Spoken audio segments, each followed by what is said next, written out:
Well, good morning, Indiana. Welcome to Who's Left This Week, the unapologetically progressive Sunday morning show for the Hoosier State. My name is Scott Aaron Rogers. I'm broadcasting from Bloomington. We've got another packed week in the news to discuss. I've got a couple great guests here with me, but real quick before we get into that, a quick ask. This is an independent media project here. We don't paywall any of our content. We certainly don't rely on advertisers, and we absolutely do not have billionaire benefactors. Only individuals like you keep this project going. It is a foundational principle of Who's Left and the larger Progressive Indiana network that we refuse to hide valuable information behind paywalls in the middle of a political crisis, even if that's not in our financial best interest. So please, if you find value in the work we do, and it is a lot of work, go to progressiveindiana.net and subscribe at the paid level. It's only $5 a month or $50 a year to help us build the infrastructure that will pop the right-wing media bubble in this state. And listen, if a paid subscription is not in the works for you right now, that's fine. You can still help out by liking and sharing on social media, commenting, leaving reviews. That's a big one. Providing feedback, forwarding things to your friends. You get us whenever you can. Mostly, we just want you here in this community of Hoosiers dedicated to making this state and its government work for all of us, not just the elite few. Please join us. Now, follow me personally on most of your social media sites at Who's Left. That's HOOS Left. And on Progressive Indiana Network, you can find us on most of your sites at the full spelled out name. On Blue Sky and TikTok, it's PIN Indiana. Please give us a follow wherever you're at. Tell the others. Let's build a radically democratic Indiana together. Now, let's welcome our guests this week. Returning to the show for the first time in a couple months, our good friend and candidate for Congress in the 8th Congressional District. That's a big development since last time. There's Tabitha Zeigler. Tabitha, welcome. Hi, thanks for having me. Hey, tell the folks a little bit about yourself. Oh, geez. I am an autism advocate. I have a podcast called Staring Down the Storm, Autism Advocacy in America. I'm basically just an all-around advocate for everybody. And I decided to run for Congress because I'd had enough of this shit.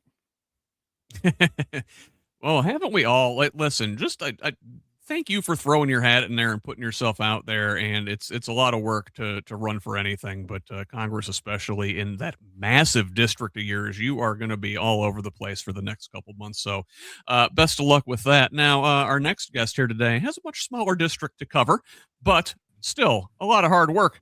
There's Michael Potter. Michael, welcome. Hey, thank you. Thank you for having me. Mike has been traversing House District 47, the one that's shaped like a duck from tail to bill, and he's there's the sticker. I've got one of those on my laptop, by the way. I gave you a little bit of an advertisement at our DSA candidate forum down here in Bloomington this past week. It was on camera the whole night. So tell folks a little bit about yourself. Well, that's what I'm going to be doing, is steering every conversation and how people can donate and volunteer for my campaign. So just be prepared. I'm running for Indiana House District 47, which includes portions of Johnson and Shelby counties. And I'm an environmental scientist, have been for 25 years, consulting for big oil, for industry. So I do work a lot in between the environment and industry, and making keeping our economy running when environmental disasters happen. And hopefully trying to prevent them from happening.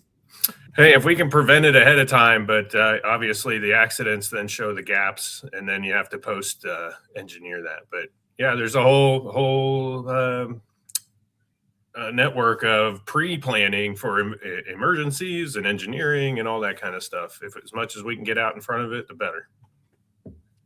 All right. Well, we've got some disasters to talk about this week, so let's jump into the news. And obviously, our biggest story is war, as I suppose that should be. So, we started last week talking about the joint U.S.-Israel attack on Iran, and this war, and we're going to call it a war, is only expanding.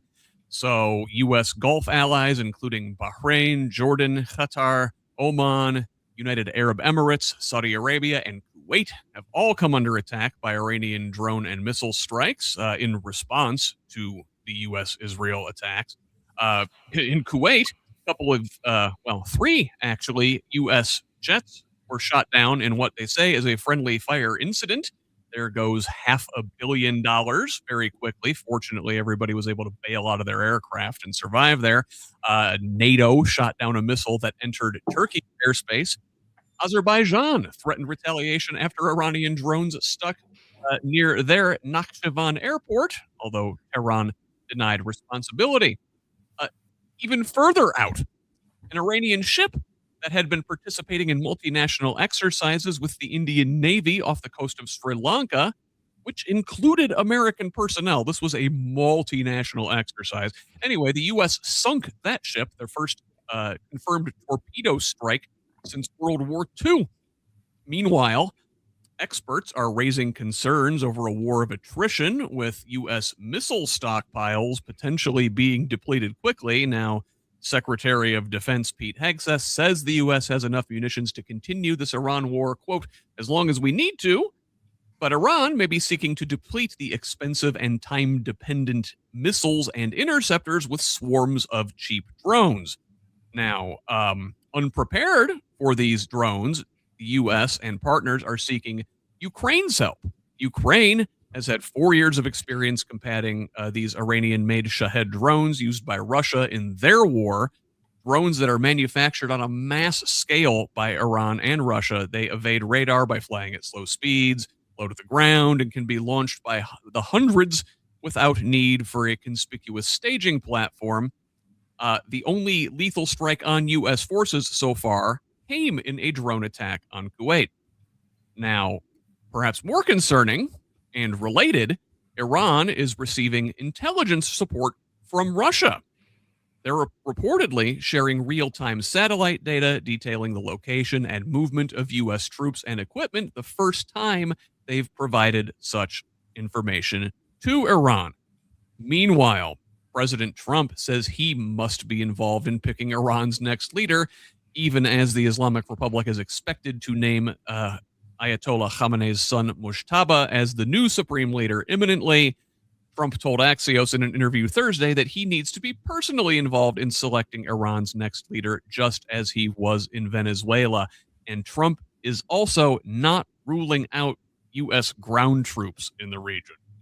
Now, while he is not focused on a large-scale ground invasion, a small contingent of special forces is apparently on the table. Trump telling the New York Post, quote, I don't have the yips with respect to boots on the grounds. The idea there is to replicate the situation in post-Maduro Venezuela and secure nuclear material. Meanwhile, the real boots on the ground might be Kurds. The administration has been in discussion with Iranian opposition and Kurdish leaders about providing support. The plan would be for armed Kurds to occupy the Revolutionary Guard, letting Iranian civilians rise up without getting crushed, or to sow chaos and stretch the regime's resources. The U.S. has a long history with Kurdish separatists in Iraq and Syria going back decades. We always seem to use these folks and never deliver on independence.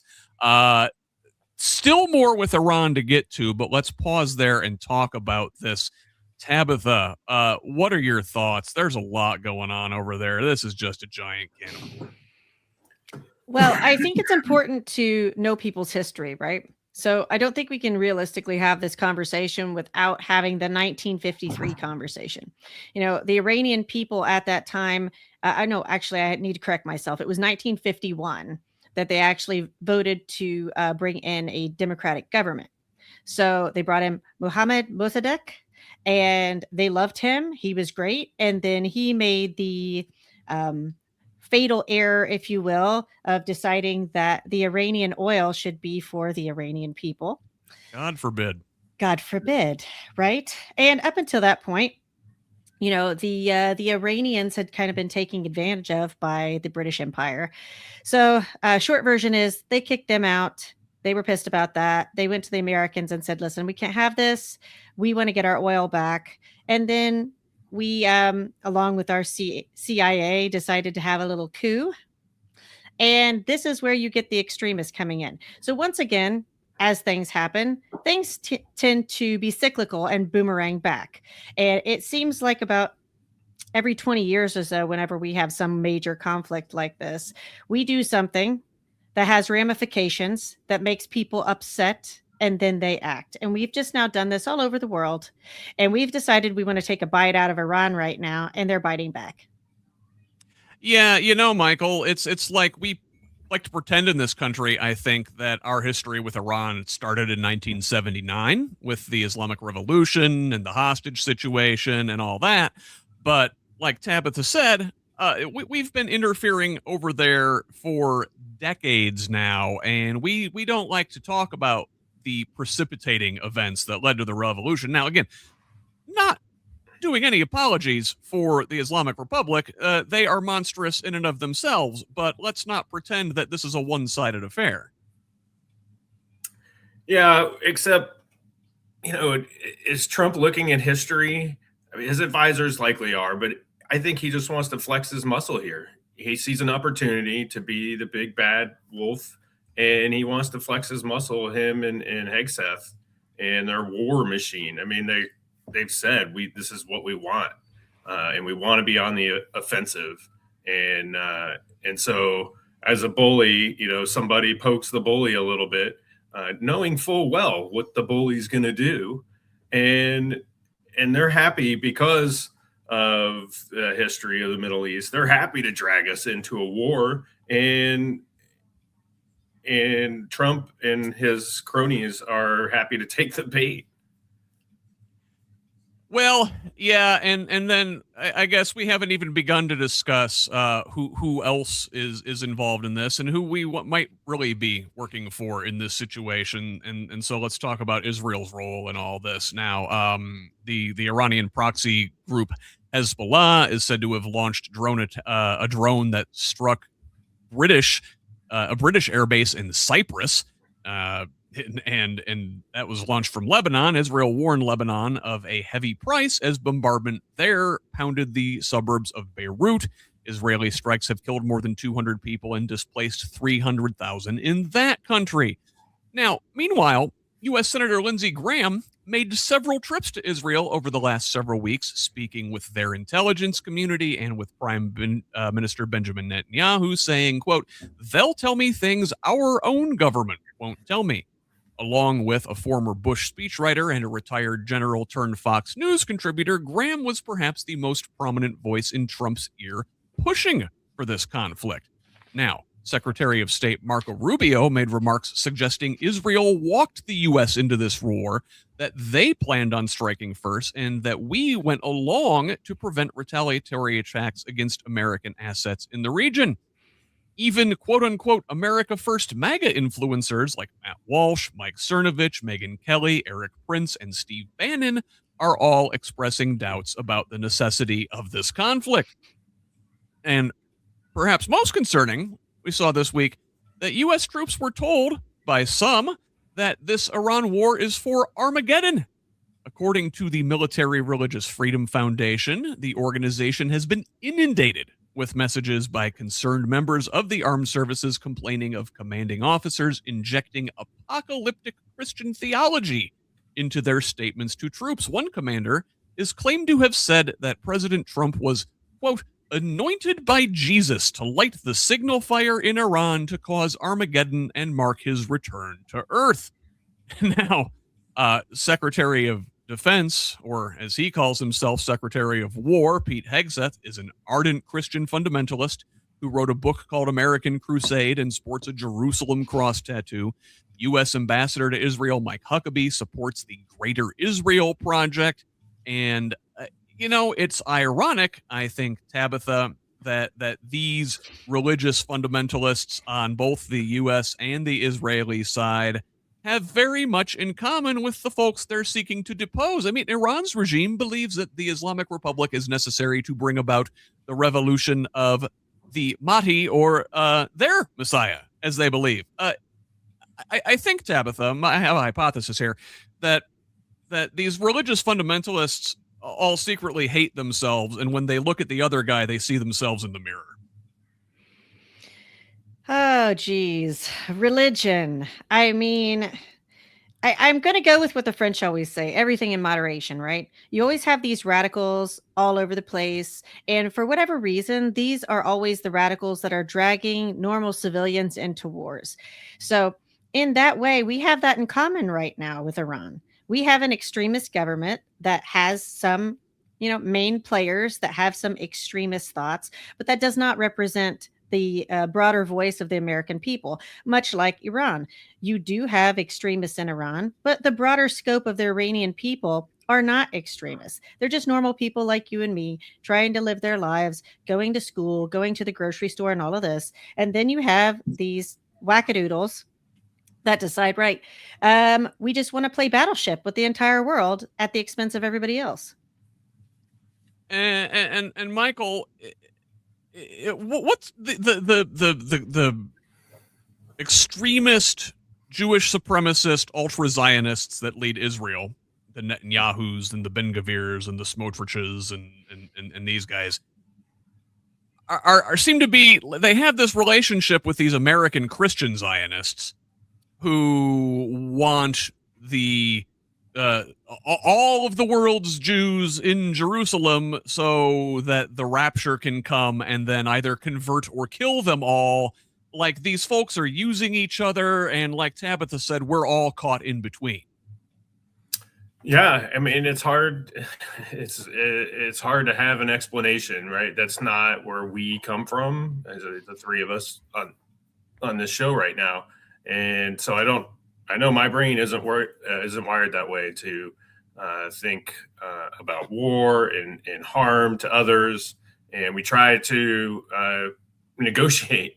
And and I think the time of the war, and again, I think Trump kind of has in his head that it's the early 1900s or even the mid 1800s or something, and we need to have troops marching across the land in formation, and that's what is a sign of strength. And obviously, that's not. It's maturity and thought and negotiation and understanding the religious implications, but able to work through that. And we just don't get that. We don't have a diplomat in the White House or maybe anywhere near the White House right now. And so, it's in some cases, it's hard to speak to that fundamentalism. And it seems like, the longtime Israeli fundamentalists are stoking the fire with what they're seeing in the U.S. leadership right now, and really taking advantage of their lack of forethought. And speaking of diplomats, Scott, you mentioned Mike Huckabee. I think it's important to mention that conversation that he had with Tucker Carlson about Israel can take the entirety of the Middle East from the Niles River to the Euphrates. This is not someone that should be representing our interest in the Middle East, especially right now with that sort of inflammatory language. And nobody really seems to be paying a lot of attention to that sort of thing.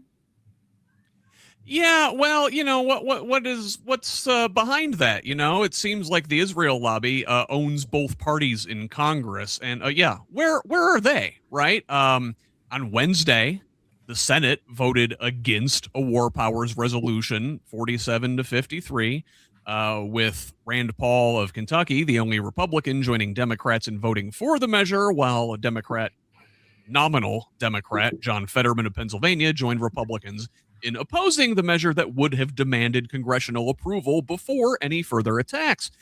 On Thursday, the House did the same thing, rejecting a war powers resolution 212-219, with Republicans Thomas Massie of Kentucky and Warren Davison of Ohio voting with Democrats, while these four quote-unquote centrist Democratic clowns, Representatives Golden of Maine, Cuellar of Texas, Landsman of Ohio, and Vargas of California, joining Republicans in opposition. Now, those four, along with New Jersey Representative Josh Gottheimer and California Representative Jimmy Panetta, introduced an alternative resolution that would give the administration 30 days to end hostilities without Congress weighing in. But now, I'm no mathematician, but I understand if you take the 4 away from the 219, That leaves you 215. And if they would have voted for this resolution, that 212 becomes a 216, and this thing would have passed. So Democrats are not much help here. And if you look at some of the more prominent Democrats in the Senate, they're not ruling out giving more money to the Trump administration for this Middle East war. The Pentagon could send a supplemental funding request for as much as $50 billion to Congress as soon as this week. Now, Senator Chris Murphy of Connecticut says, good luck. What Democrat is going to vote to fund an illegal war? Well, these Democrats, apparently, Senators Jack Reed of Rhode Island, Gary Peters and Alyssa Slotkin of Michigan, and Tim Kaine of Virginia, with Slotkin saying, I mean, we're in it. So, Tabitha, by that logic, Trump can do whatever he wants, and then, well, we're in it, and then Congress just has to go along with it? What the hell? So I want to bring up something that I think is important, especially for Hoosiers right now, whenever they're continuously taking money from us and telling us to cinch our belts. And also being that these are the places that they come en masse to get soldiers, are places like Indiana. We spent, I think it was $21 trillion on the war of terror since 2001, 2002. $20 billion could have solved the homelessness crisis in the US. So 21 trillion, 20 billion. So right now, you're trying to propose to the American people who are already cinching their belts. Listen, we're already in it. We need to give them more money. Says who? Says who? Who says that we can't withdraw? I mean, on either side right now, the American people are saying no. It doesn't matter whether you're a Republican, a Democrat, an independent, a progressive. Everybody's saying no. Because everybody's saying, listen, they've now closed the Strait of Hormuz. That is having worldwide implications, right? So what are you going to do with these people? Like us, for example. We're not even, if you want to talk about the nationalist perspective, right? For the serious nationalists out there, these people that are in their own camp are saying, no. We're not doing this. We've sent our sons and daughters over there for generations, basically, fighting Israel's wars for them, essentially. Like everybody's in the till.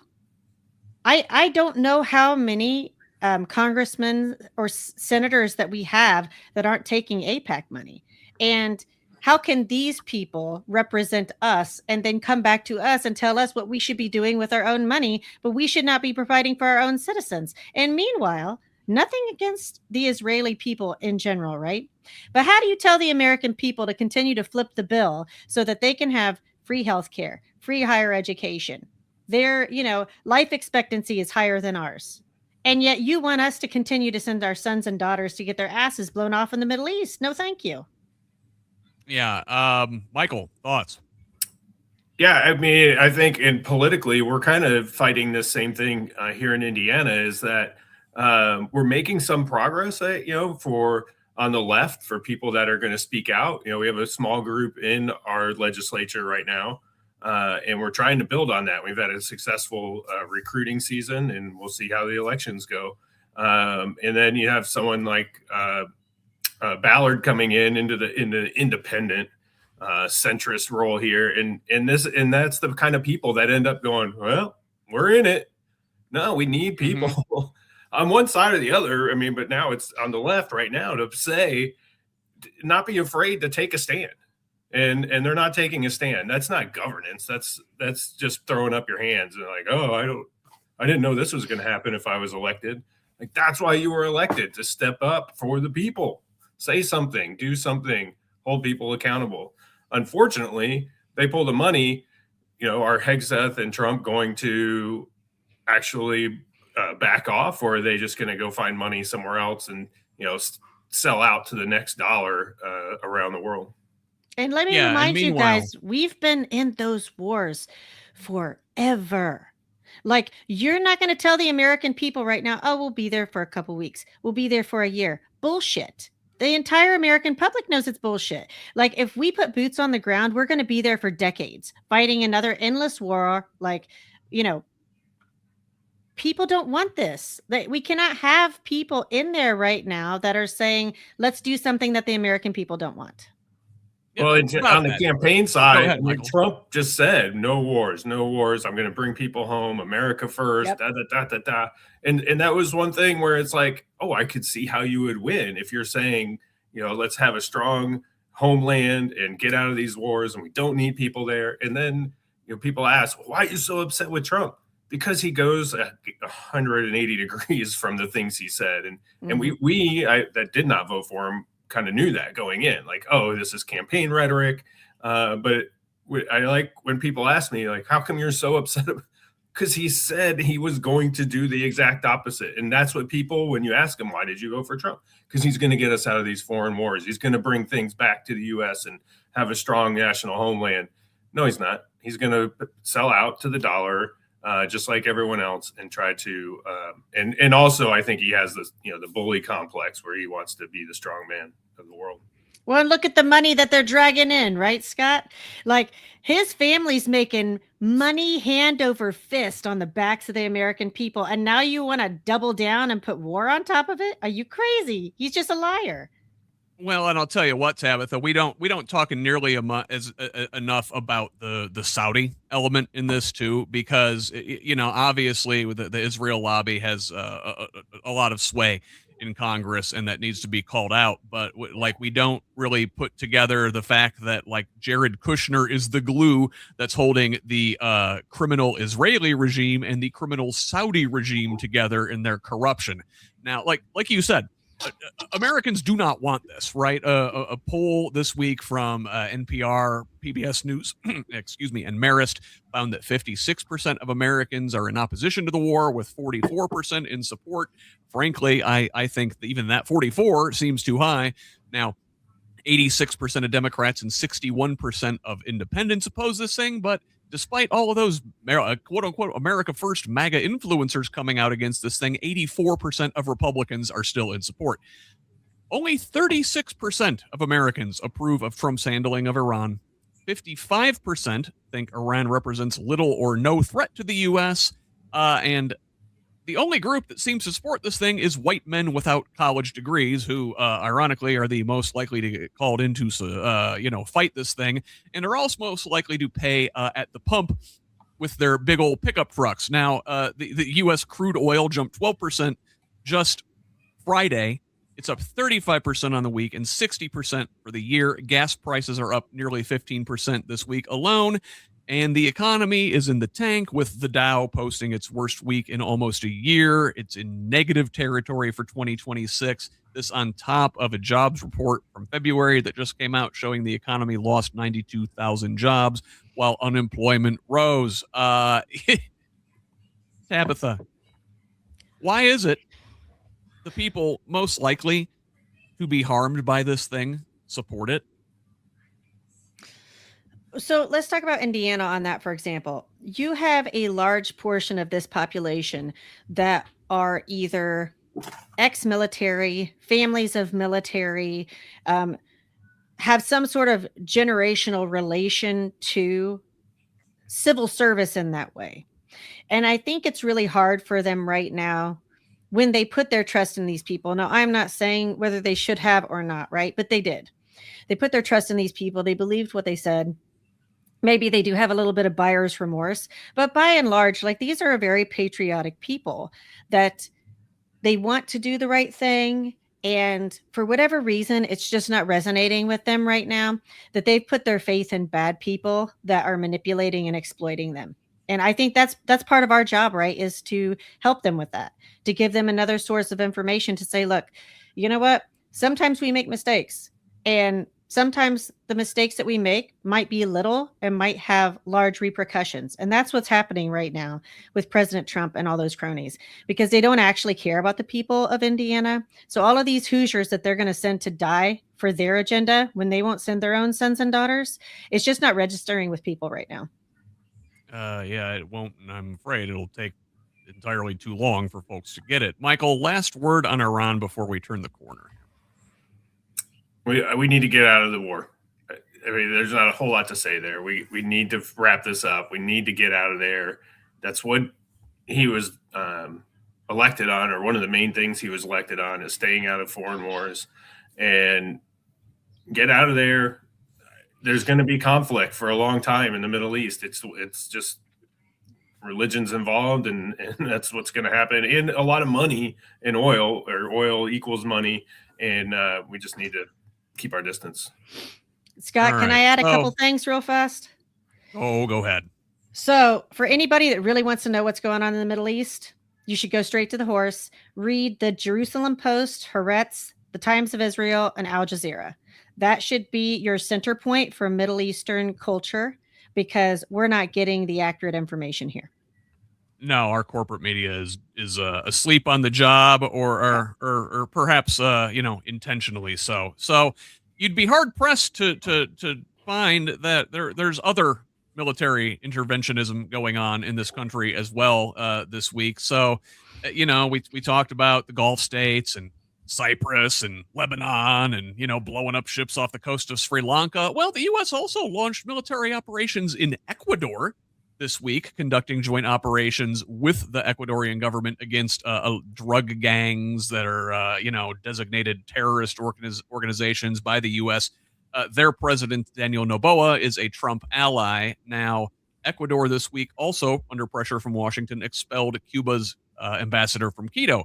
Cuba is under an embargo, a power outage there striking most of the island on Wednesday, leaving 2/3 of the country, including the capital Havana, without power. There is an existing electricity crisis there that has only been exacerbated since the U.S. toppled Nicolas Maduro in Venezuela, whose regime had been supplying Cuba with half of their fuel. Washington has since imposed additional restrictions on oil to Cuba, though it has been eased some in recent days. Trump is vowing to, quote, take care of Cuba. And this is at something called the Shield of the Americas Summit, which was held at his Doral Golf Course in the South Florida this week, where Trump said Cuba is negotiating a deal with him and Marco Rubio. We'll see. Trump says Cuba's going to fall. And just as U.S. officials charged Maduro and his wife with drug conspiracy charges, the Trump administration is also working to manufacture criminal cases against members of Cuba's ruling party. This is all, part of a larger expansion of U.S. intervention in Latin America, which we have a long, long history of doing. But, if you go back to the beginning of the year when we kidnapped Maduro from his home in Venezuela, well, we've since essentially imposed a puppet government there with acting President Maduro's vice president, Delcy Rodriguez, establishing ties with the diplomatic ties with the U.S. this week for the first time since 2019. This follows a series of visits by Trump cabinet secretaries looking to secure access to Venezuela's natural resources. Rodriguez this week announced a plan to reform the country's mining laws after meeting with U.S. Secretary of the Interior Doug Burgum on Wednesday, when the state-owned mining company Minervan there signed a deal to sell up to 1,000 kilograms of gold to a U.S. commodities trader. Boy, there, Tabitha, looks like some self-dealing, some self-enrichment. I know Rubio's had a boner to go to, intervene in Cuba for as long as he's been alive in public office. What's going on here? I think it's important to note that anybody that had any substance militarily, we have now ousted from our military. So the people that are in charge right now, they don't know what they're doing. And we are just going around starting little fires everywhere. Like you mentioned, we have far, far too many injections of ourselves into Latin America. People want to talk about the immigration problem right now. That is, a direct relation to the things that we have done the past 40, 50 years there. We have no business going into Venezuela, removing their leader. We didn't really have a plan. We, put that country in a worse state than it was before. And we're just replicating that all over the world. And Michael, this has been going on not just decades, like Tabitha says. This is going on a couple hundred years at this point. If you go back to the Monroe Doctrine from like 23 or something, the U.S. has been intervening in Latin America, calling it our backyard. We always talked about how, this was, we don't welcome European colonialism in our hemisphere, but it was really like, we get to do the colonialism around here. Yeah, exactly. I think they've taken advantage of the immigration issue and the drug issue to start poking around. I'm okay with policing our shorelines for bad actors, but it would be nice to have a plan. And I don't need to know the plan. They don't need to come out to the press with the plan, but show us that you're not acting on pure emotion and the emotion of the U.S. to say you're going after drug dealers and immigration issues. As Tabitha said, it's our war and our conflict causing that is part of the problem with people having to flee their homeland for safety. You can see it's about mining and minerals and oil, and again about money, and our leadership right now finding an opportunity to be a bully somewhere else. They think, these guys, and we've heard them time after time, they think if we flex our muscle, people are going to bow, and they're not. They're going to fight back, and there'll be a lot of damage. Yeah, sure, we'll win, but at what cost? Our own troops, their people, innocent people. We're all one human race on the planet. Why is nobody that's more expendable than anyone else? And the governance shown by our current administration is horrible. Well, this is also a supply and demand issue, right? The reason that we have a drug problem is because people want the drugs. Yeah, so they are supplying all the time. Yeah, they're supplying us. And then we have examples right now, even say with like the marijuana industry, Illinois, right? Like they've decided, okay, maybe it's a good idea for us to legalize this. Maybe we should have larger conversations about how that affects people, why we should do it. Like get to the root of what the problem is rather than just place the blame on someone else and say, oh, right, we actually have a problem here. It's like having someone that has a coke problem and then not offering them rehabilitation services. Right, just take it away and let them suffer through the withdrawal. It's just crazy. If they bounce back, then it's their fault. It's like, we know that's not how it works anymore. Yeah. Paying attention to the news these last, 10 years or so, I need some drugs, man. It's bad out there. It's bad. Well, the legal stuff that's regulated in Michigan and Illinois, you just do need a little road trip. Indiana would do well to take an example from the states surrounding us, because the only thing we care about in Indiana is money, apparently. And we could just check those numbers and then ask the Hoosiers what they want to do, and they will tell you. But for whatever reason, we've got this strong white Christian nationalist problem here. And, we don't care about raping kids, but we care about weed. Yeah, or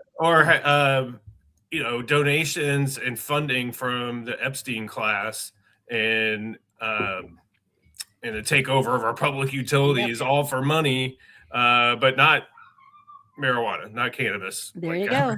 Yeah, and we will get to come to the Indiana news in the back half of the show, and we're going to touch on a couple of those themes in that segment. But right now, let's look at some other states where we had elections this week. Now, in Arkansas, North Carolina, and Texas, the first primaries of the 2026 election season were held. In Arkansas, Democrat Alex Holliday won a special election to replace Republican Carlton Wing in the state's 70th House District, defeating businessman Bo Renshaw by a 57 to 43% margin. Wing, who had defeated Holliday by 2 points in September 2024, was appointed head of Arkansas PBS last September. That, by my count, is a 16-point swing toward the Democrats since then. Democrats have now flipped 9 seats in state legislative special elections, 27 seats total if you include last year's Virginia and New Jersey legislative races. This is, under Trump, too, while Republicans have flipped a total of 0 races. Democrats are on average running 13 points ahead of 2024 results. Now in North Carolina, Former two-term Democratic Governor Roy Cooper won his primary for U.S. Senate, advancing to take on Trump-endorsed former RNC Chairman Michael Whatley in a race to replace the retiring Republican Senator Thom Tillis, who has become a bit of an outspoken Trump critic in his lame duck era. But the big races this week were in Texas. In the Republican senatorial primary there, incumbent John Cornyn has been forced into a runoff against State Attorney General and MAGA extremist Ken Paxton, who was previously impeached, though acquitted, on corruption charges and accused of infidelity by his state senator wife. On the Democratic side, State Representative James Tallarico defeated Congresswoman Jasmine Crockett outright, securing 52% of the vote in a three-way race there. So he will be able to campaign unimpeded while Republicans go to a runoff in May. Now, there were some hiccups with the voting. In Dallas, county Republicans opted to abandon county-wide vote centers in favor of precinct-based voting, which forced Democrats to do the same. This caused hundreds of voters to be disenfranchised. Having been turned away and redirected, many of them were unable to meet the 7 p.m. Voting deadline. A court ordered polls to remain open until 9, but the Texas Supreme Court stayed that order, rendering those votes cast after 7 o'clock invalid. Now, despite these snags, the state recorded record high turnout for a primary, with 24% of all registered Texas voters participating this year, compared to 17 to 18% in the 2018 and 2022 midterms. More Democrats turned out than Republicans, notably for the first time since 2020, when that year Democrats had a presidential primary driving turnout. Now, also in Texas, Representative Tony Gonzalez ended his reelection bid after admitting to an affair with an aide. One of his staffers later killed herself, unfortunately. Gonzalez had been forced into a runoff by challenger Brandon Herrera, a gun nut YouTuber who goes by the AK Guy. Herrera has bragged about owning a copy of Mein Kampf, filmed himself goose-stepping to a Nazi marching song, expressed sympathy for white Rhodesian colonizers, and referred to the Civil War as the War of Northern Aggression while wearing a Confederate flag shirt. Also in Texas, Representative Dan Crenshaw was ousted by a primary challenger to his right. The far-right Crenshaw losing by 15 points to Ted Cruz-backed state rep Steve Toth, who claimed the four-term incumbent wasn't MAGA enough. Crenshaw, a Navy SEAL who lost an eye in Afghanistan, had the temerity to criticize Trump for refusing to admit defeat in 2020. Apparently, the guy with the eye patch wasn't an R enough. Now, thank you. Meanwhile, outside of Texas, there are other Republicans who will not be coming back to Congress. Two-term Montana Senator Steve Daines announced his decision minutes before that state's filing deadline on Tuesday, endorsing U.S. Attorney Kurt Alme for the seat. And Republican Representative Darrell Issa of California says he will not run for re-election. His district was redrawn after the passage of Prop 50, California's redistricting measure. And let's take a break there. I've got some more election stuff, but let's talk about Texas. Tabitha, Tallarico, Crockett. What do you make of that race? There was a lot of talk about it going in, especially Tallarico had a late surge with the publicity from his appearance on Stephen Colbert.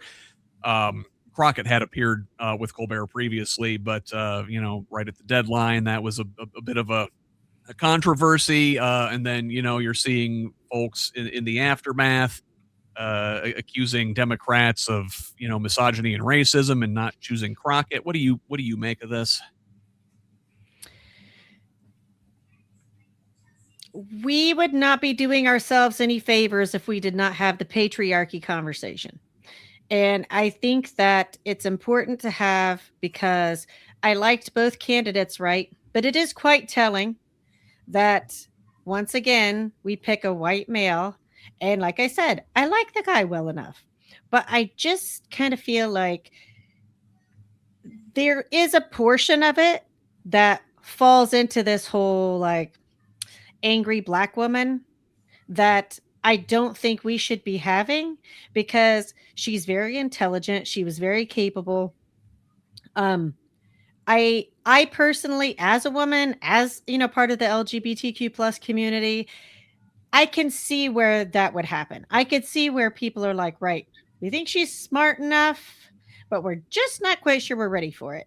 And these are like similar conversations that we're having back in the Obama era, right? Where it's like, I don't know if America's ready for a Black president. So I think in Texas, this was another overlap of that, of like, I don't know if Texas is ready for a Black empowered female, right?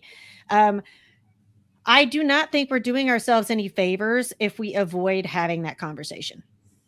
Yeah. Now, and Michael, there's a couple things there, because this is an interesting dynamic. I mean, now Crockett has been a very effective communicator in Congress. One of the folks who's standing up to Trump most vociferously. She dragged Marjorie Taylor Greene really well. I mean, she's very, very popular, very, very capable. But the dynamic in this race is different in that Tallarico, in many ways, sort of ran to her left, and so the electability argument kind of gets flipped on its head in a way. I mean, now certainly the I guess I don't know enough about Texas, but I can say from Indiana, man, is Texas ready to elect a Black woman to the Senate? I don't know. But also, like, I hate the electability argument, because I do want to see a fighter. But it seems that Tallarico, in many ways, outflanked her as the quote-unquote fighter, at least on an economic perspective. I don't know if what you make of this race, Michael. Well, you have to correct me. I don't know all the timing of everything, but my feeling from being outside of this race was that Tallarico's been working on this Senate race for quite a while, and it was, in relative terms, more recently that Crockett got involved. And really, in my feeling in my head, it's kind of been his seat to win or lose. And I was a little confused. And we have some of this going on in Indiana. Like, why did she decide then? Like, it felt like he had a pretty good platform, a pretty good representation. I mean, it is a man. He does use a little more Christianity in his thought process, not more than his constituents, but just more than a lot of Democrats or others on the left. But yeah, I didn't understand why she jumped into this race when I felt like she had a safe space, not maybe the right term, but a good spot in the House. And all that said, yeah, I mean, we had two good candidates fighting it out. I definitely understand the misogyny and that people aren't ready for women to lead. I see it right in my own household a little bit, and I've even had family members say, like, talking about Kamala, like, I'm just not ready for a woman to be in charge. Like, really? Still? No. I grew up with a strong single mother. I've worked for women business owners, small business owners. I've had many women supervisors. So my whole life and career has been as peers and equals, or where I'm the lesser of the two. So it's sometimes hard for me to see because I've been given great opportunity to see strong female leadership, and it's a shame we lost. We've moved out. I hope she's able to get herself realigned somewhere and be involved. I will say this, though, and this is not a knock to you guys. This is just an observation. He was leaning heavy on the religion, and I'm pretty sure that Texas is pretty religious, like as a base, especially with such a large Hispanic population down there. He really leaned into that. So what I hope for him is, since he now is in that position, that he leans harder into the issues for women. What I don't want to see is him back off now, right? Like, if he's going to do this thing, he needs to go all in so that he can bring along the Crockett supporters and they can be like, okay, you know what? You proved yourself. But I think right now for the men, they need to double down and prove themselves to show that they're an ally to women and to, the different minority communities. And that's going to be his challenge now. Yeah. And to be fair, Tallarico talks about Christianity from a much different perspective than some of your than the kind of Christian nationalist folks that we're dealing with up here. It's a very inclusive, Christ-like Christianity, actually. But now one thing, Michael, I can speak to one of the reasons though that Crockett found herself in this race, and it's because she got drawn into a race with another incumbent when Texas redistrict or did their gerrymander. Oh, that's last right. year. Yep. So yeah. Now that's part of the reason that we saw these folks like Crenshaw and Gonzalez in primaries that there was redistricting and changed up district lines. Well, Crockett found herself, her district essentially drawn away by the state's gerrymander, but she wasn't the only Democrat in a similar situation. So Al Green, the fierce Democratic representative there, found himself in a primary against a much younger, also incumbent representative, Christian Menefee. Now on Tuesday, Menefee bested Green 46 to 44%, forcing a May runoff there. But in more traditional primaries outside of Texas and outside of this race, and Green's a hell of a fighter for a 78-year-old. Okay, it's not an age issue there. But in some of these other primaries, many older Democratic incumbents are facing younger primary challengers, and several of them are telling the kids to get off their lawn. According to Axios, an article released this week, the anti-incumbency sentiment in the party is, quote, pissing off the old guard. Given their advanced age, this could have multiple meanings. I suppose it depends on the context. So, yeah, I know, right? I want to get your guys' thoughts on this specifically, because this article details a lot of your old 70 and 80-year-old Democrats are like, well, we're doing a good job. Why do people want to see us go? Tabitha, why do people want to see these 70 and 80-year-old Democrats go? I will use myself as an example. So I'm a single mom of 3 little kids that have autism. Childcare in this country is non-existent. Our parents don't want to watch our kids for us either, right? So now you have people like me that are like, we are getting screwed each way from Sunday. And the only way through this shit show is for those of us to throw our hats in the ring and say, listen, these conditions are horrible. And there are smart people among us that are actually walking the walk, living the life, that have something to add, right? Like maybe they did a great job 30 years ago, 40 years ago, but now times are changing, right? Like this is not a knock to Al Green. I actually really love him. I think he's fiery as hell. And I love that about him. Yeah. I think maybe what we can do as a party, which for whatever reason, they seem like they don't want to. Those people that were in these really powerful positions now have the opportunity to be mentors to these younger people and say, listen, this is what I learned along the way. This is what I think is effective. And I don't necessarily want to say push them aside, because I do think we should fight it out. But when we have moments like this where it seems like, okay, hey, there's someone that's like a pretty decent candidate here. Maybe I can help them.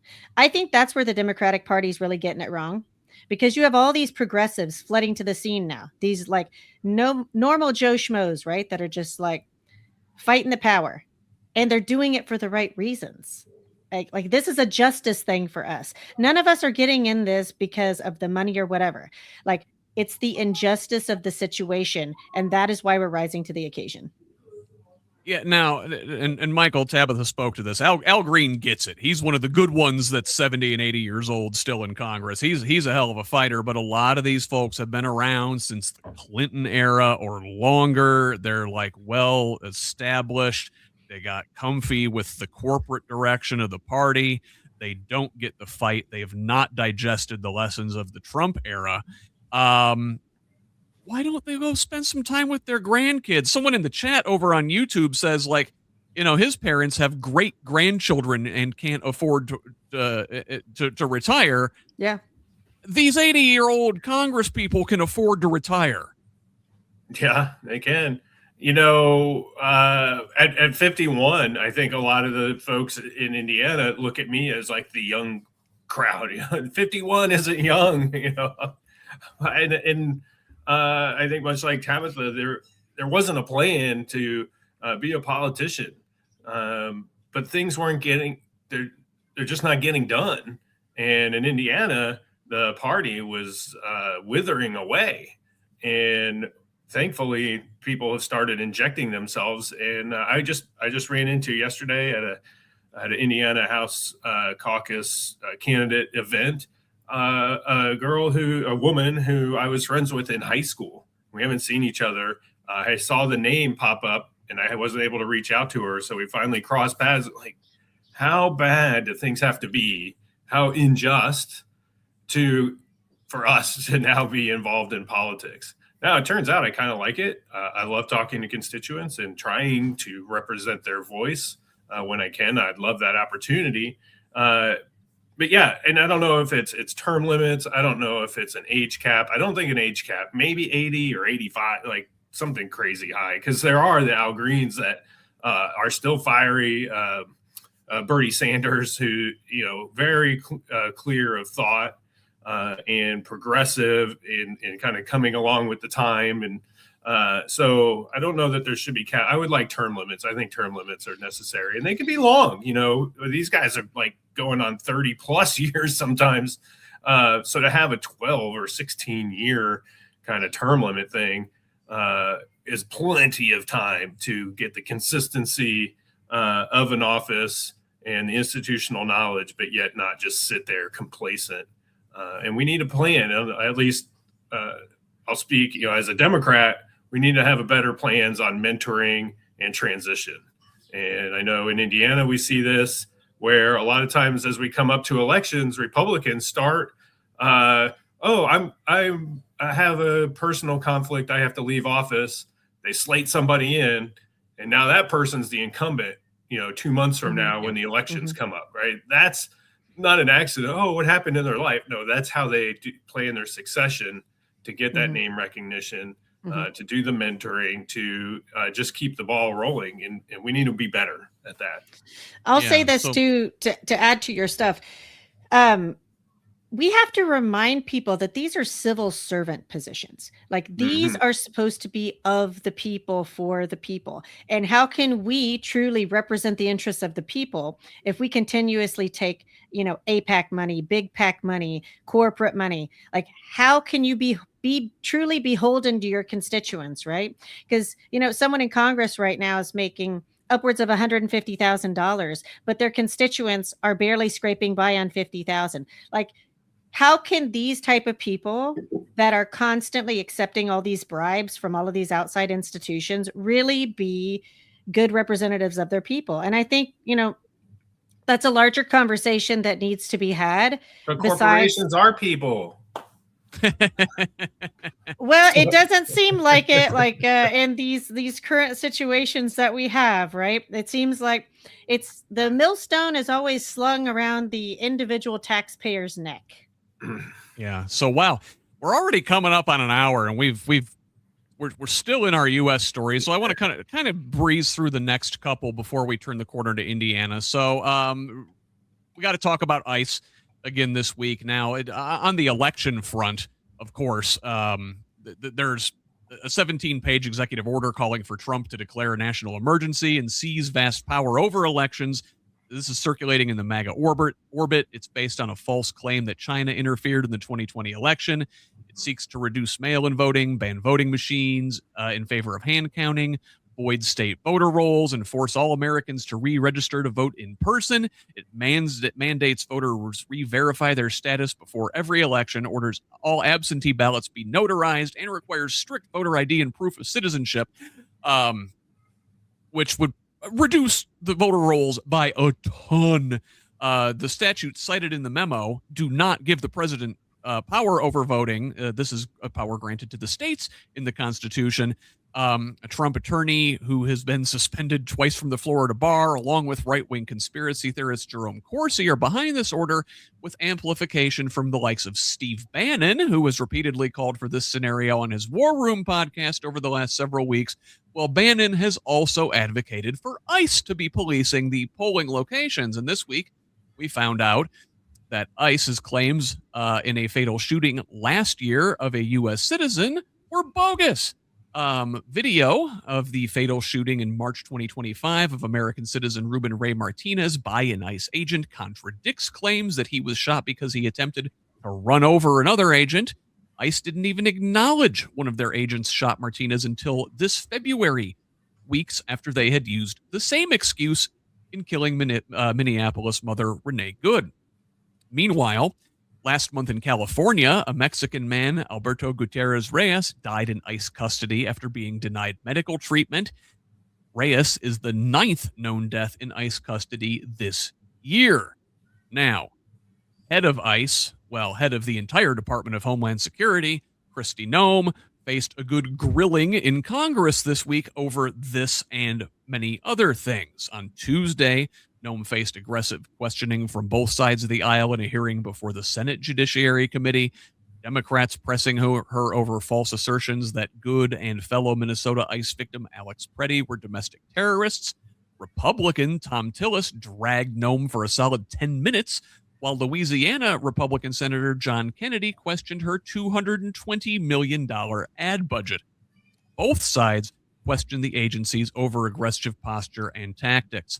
The next day, on the other side of the Capitol, Noem faced grilling from the House Judiciary Committee, with Pramila Jayapal highlighting at least 18 instances of U.S. citizens being detained. Now, we also heard from an internal DHS watchdog this week saying Noem was systematically obstructing investigations by denying access to records and revoking the Inspector General's access to internal databases. Well, by Thursday, Noem was out. President Trump firing her as Department of Homeland Security Secretary, reassigning her as special envoy to the Shield of the Americas, that summit that we mentioned before, and announced she will be replaced by Oklahoma Senator Markwayne Mullin. Mullin, a former MMA fighter with a reputation as one of Congress's dumbest members, is smart enough to scheme. He has faced scrutiny for insider trading and conflict of interest, repeatedly violating disclosure laws, and being accused of flagrant conflict of interest, investing in companies that directly relate to his committee assignments. Apparently, Mullin's net worth has increased by something like $45 million just since he's been in the Senate. Tabitha, Noem out, Mullin in. Thoughts? Man, I mean, look at what we're working with. Honestly, I will say this. I had the opportunity to interview Nikayla Jasmine Thomas, who was running against Mullin, and I'm sure she's just thrilled that he's out. Who knows who's going to be trying to run against her? But for those interested in what's going on in Oklahoma, you should check her out. I think we've got a lot of really interesting characters, really young, progressive firehouses that probably are the only solution for pushing out people like this. I mean, Markwayne Mullins, what a joke. What a joke. And we just keep getting more of these type of people. So I think we should be paying very close attention to who we are voting for. Michael, brand new face on the same trash. Am I describing Kristi Noem, or am I describing this situation? Both.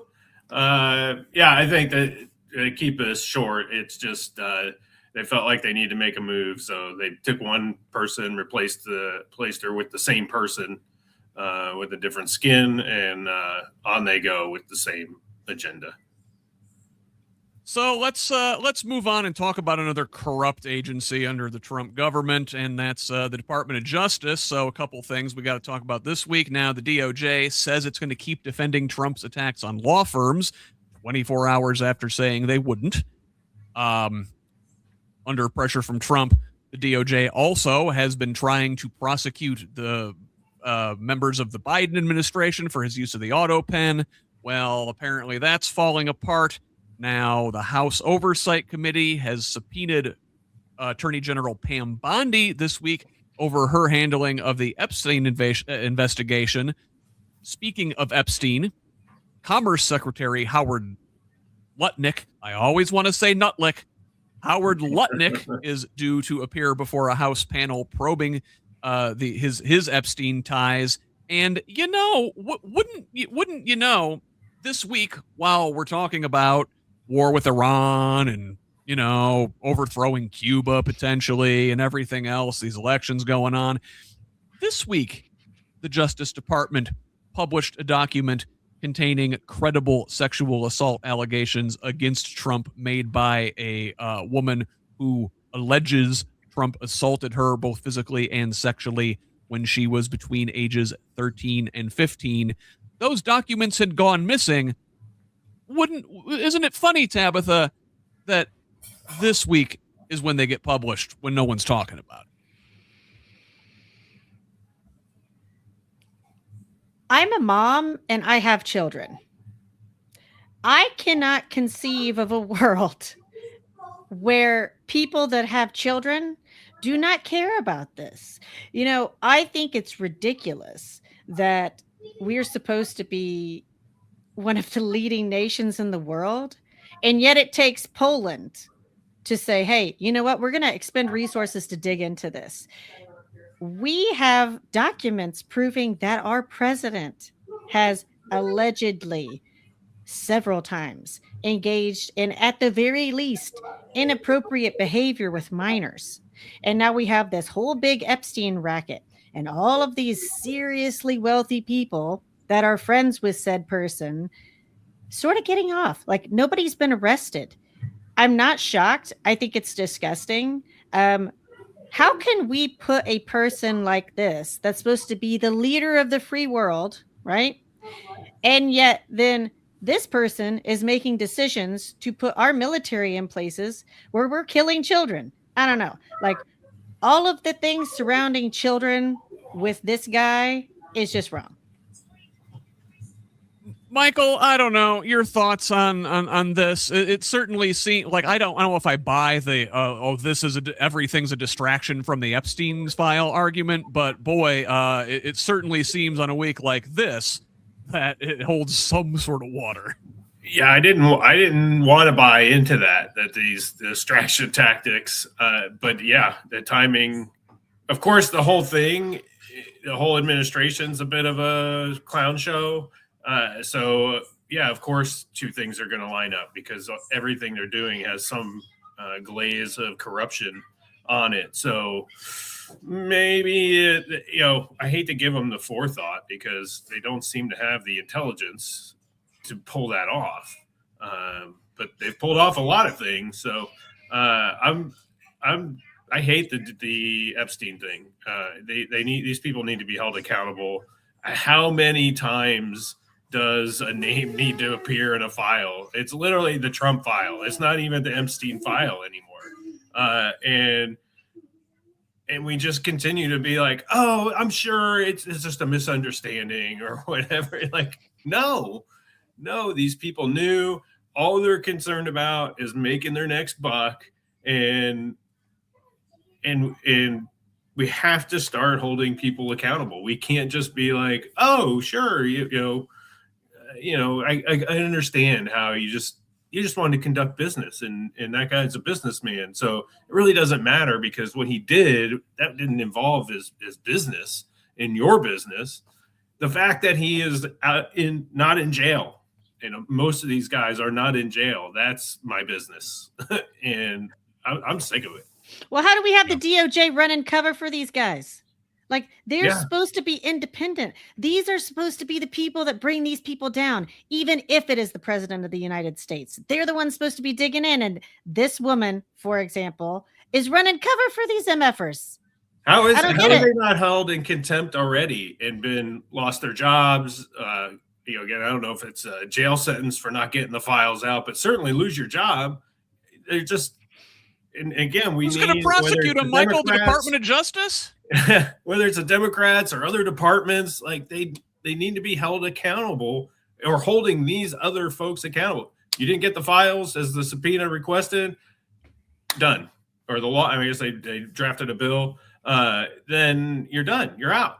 And not only are we going to replace you, but we're going to replace you with somebody affiliated with the other party to actually start having justice. I'll tell you, they're buying a lot of warehouses right now. I think we have plenty of space for all these pedophiles. Hey, maybe we could replace them with AI.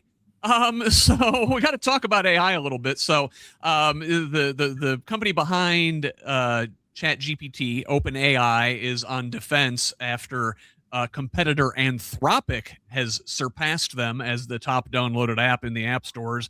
Anthropic says the Pentagon has declared it a national security risk after they refused to go along with the Pentagon demanding they be used for, quote, any lawful means. Well, Anthropic did not want to be used to surveil Americans or conduct strikes without human supervision. Now, OpenAI, again, that's the ChatGPT people, have sort of moved into this void after Anthropic has been kicked out of all government systems, apparently. And while Sam Altman, their CEO, says that they've made some changes to safety, based on these concerns, he admits that they can't control the Pentagon's use of this technology. Meanwhile, ChatGPT Health is a thing. Apparently, a new study shows that they under-triaged half of all medical emergencies in a new study. And meanwhile, researchers tricked another AI bot that prescribes medications into overprescribing. Schools are using AI counselors to track students' mental health. Is that safe? I don't know. All of this. Meanwhile, Trump this week announced an AI deal that he says will lower electricity costs.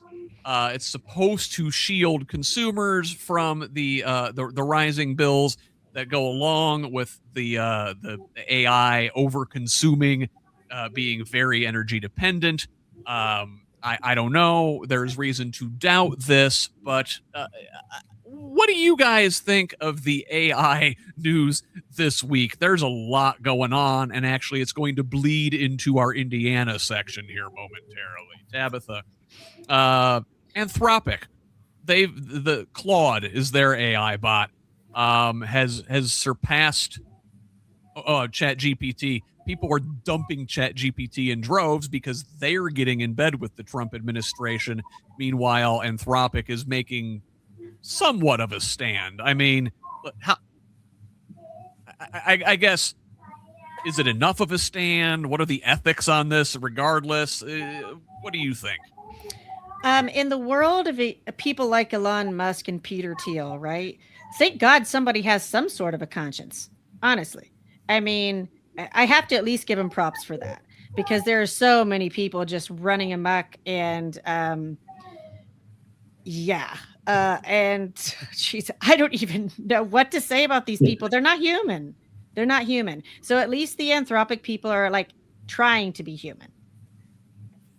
Yeah, and Michael, I don't know. Did you see this one about the medical triage thing? That first of all, if you're having a medical emergency, don't ask ChatGPT. Don't ask AI. Get a hold of a real medical professional, please. Didn't we do this once before with WebMD when we were all diagnosing ourselves when WebMD first came out? At least WebMD over triaged. It always told you were going to die. You were always going to die. Exactly. Everything it finished off with in potential death. AI as AI is not the solution. It's only as good as the input that goes into it. And if we're going to rush in and build all these data centers and just push this stuff out without any supervision or intelligent input, we're going to get garbage out. It's the AI itself is not intelligent. It needs intelligence put into it. Then it can work with it. But even as it processes, it doesn't know how to steer itself and what's intelligent or not. And it could just steer itself in the wrong direction. It's not getting the feedback, at least yet, of what, say in health, what's true health. So if it's RFK Jr. putting in what is healthy, I mean, we're going to get steered in the wrong direction. Well, we can't use AI at the expense of the human experience. I think that's what those of us really paying attention, that's basically what we're saying. And they want to but they want to. They think it's easy, hit the button, AI. It just doesn't work that way. Well, so AI and the data centers here sits right in a section I like to call the crossroads, where U.S. and international news intersect with Indiana news. And this week, a lot of AI stuff actually in the news here in our state. So in Monrovia, neighbors near a Google data center are skeptical of big tech's pledge, which we just mentioned in the Trump plan, to pay the energy costs. So the plan includes something called the Ratepayer Protection Pledge, which commits AI companies to covering the full cost of electricity generation rather than leaving other customers holding the bag. Well, now residents there are skeptical, with their rates already going through the roof. But perhaps more concerning is how they're going to generate their electricity. So according to Citizens Action Coalition, Google filed for a Department of Environmental Management air permit for 179 diesel generators at this Monrovia data center, as well as an equal number of diesel storage tanks.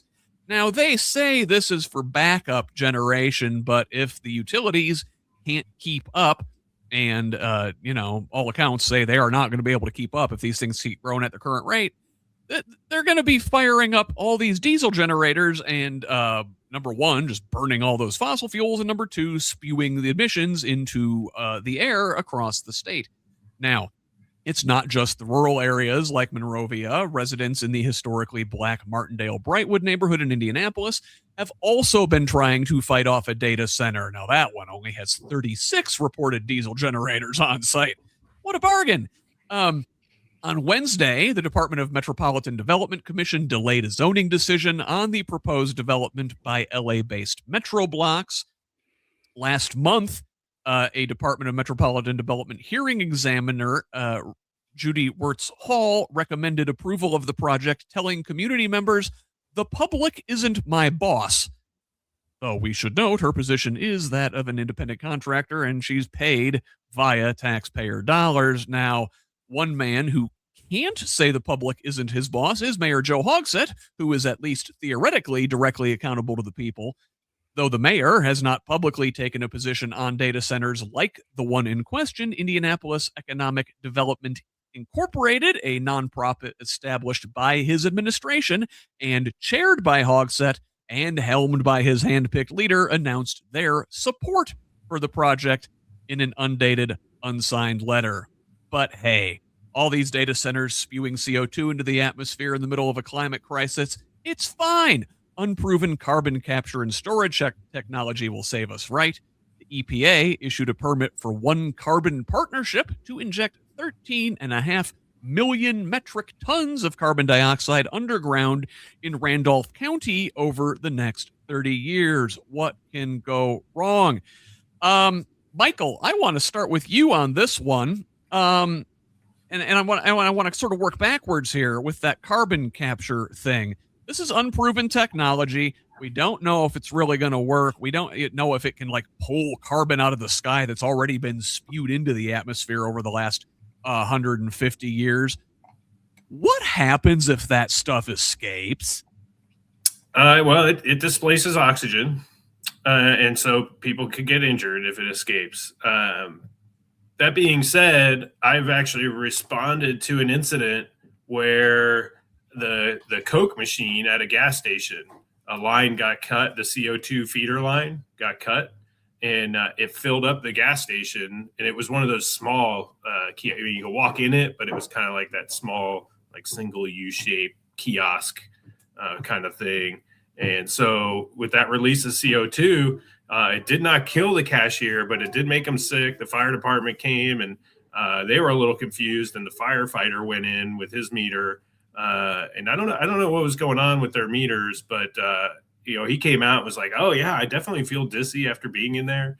So yeah, CO2, you have to be really careful because it displaces oxygen.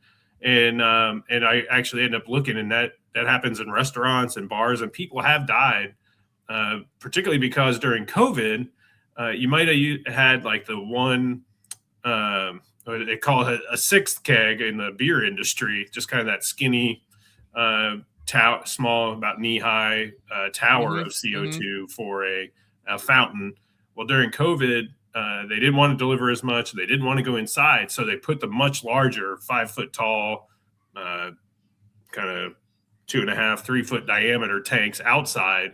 So then when those lines or something went wrong inside, you weren't just releasing that small canister, but you could potentially be releasing a much bigger one. So all of that to say is we deal with a lot of harmful substances in our life. And it's not U.S. based. It's not Indiana based. It's just as humans, it's what we do. Not saying it's right, but it's what we do. For Randolph County, I believe that's an ethanol plant that got that carbon capture and sequestration. So they aren't going to be doing the big like wall of air conditioner fins or something to try to capture carbon and bring it down, because they produce a lot of CO2 in the ethanol making process. They don't want part to of put the that stuff.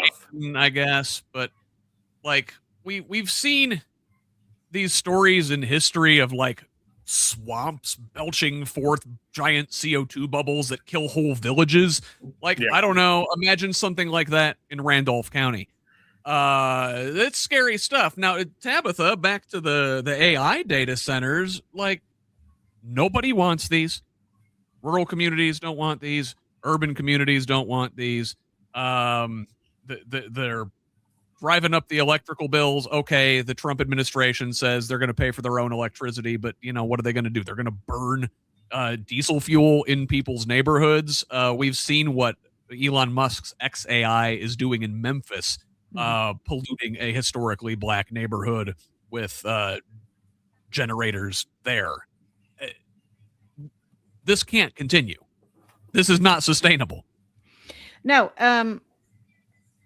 I like that you brought up the rural communities, because right now there are a lot of rural communities that are being infiltrated, if you will. And I always think back to what my grandpa said. You can't have more land. Like, you should be a steward of the land. And being that we're about 63% farmland and agriculture in Indiana, I would like to see a complete shift. What I would like to see is maybe us drawing tourism and high-speed rail and innovation in that way versus bringing in all of these data centers, because all of these outside influences just see us as this big swath of land that they would like to dominate. Even for the people that are arguing for the data centers, that they're going to bring innovation, jobs, whatnot. For how long? What's the expense to the areas surrounding them? How are these data centers and these corporations going to reinvest in these communities? Because right now, all we're seeing from the rural areas for years now has been a mass extraction, a mass evacuation to the cities. And it's not necessarily because they want to go to the cities. Like, sometimes they do, right? But I think there's a faction of people that would have liked to have been able to have their community be self-sustaining. And, because we have that extra land, I think we should start to think outside the box and what we actually could do with it. Like, we could invest in farmers. There's no reason for these really hippie, areas and all of these towns that people love to go to, right? Like these really cool coffee shops and all this stuff. There's no reason why we can't do that all over Indiana. in all these tiny little segments of Indiana, we actually have a really beautiful state and some really cool ecological wonders here. Like we could have this huge campaign to be a tourism destination for ecological purposes. I don't know why we don't go that route.